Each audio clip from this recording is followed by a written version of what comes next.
വർഷങ്ങൾക്ക് മുമ്പ് ഒരു ചെറിയ ബാഗുമായി അവൻ സ്വന്തം നാട്ടിൽ നിന്നും യാത്ര തിരിച്ചു.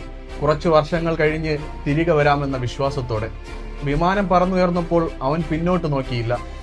കാരണം അവനെ കാത്ത് ഒരു നല്ല ജീവിതം മുന്നിൽ നിൽപ്പുണ്ട് എന്ന വിശ്വാസത്തോടെ അവൻ പറന്നുയർന്നു. പുതിയ രാജ്യം, പുതിയ ജോലി, പുതിയ ആൾക്കാർ, പുതിയ ഭാഷ. അവൻ ആ ജീവിതത്തോട് പൊരുത്തപ്പെട്ടു തുടങ്ങി. രാവിലെ ജോലിക്കും വൈകുന്നേരം ക്ഷീണത്തിനും മാസാവസാനം ശമ്പളത്തിനുമിടയിൽ ജീവിതം മുന്നോട്ടു പോയി.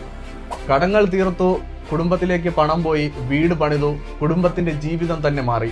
പക്ഷെ അവൻ അറിയാതെ മറ്റൊന്നുകൂടി മാറുന്നുണ്ടായിരുന്നു.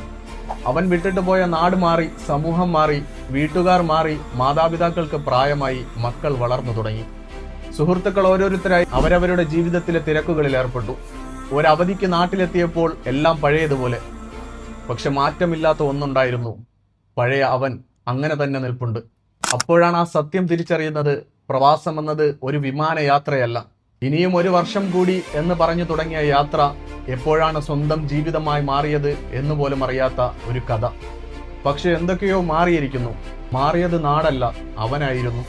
ഒരിക്കൽ തന്റെ എല്ലാമായിരുന്ന സ്വന്തം നാട്ടിൽ ഇന്നവൻ ഒരു അതിഥിയാണ്. കാരണം വർഷങ്ങൾക്ക് മുമ്പ് പ്രവാസം അവന്റെ നാടിനെ മാത്രമല്ല എടുത്തത്, അവന്റെ ജീവിതത്തിന്റെ ഒരു ഭാഗം തന്നെയായിരുന്നു.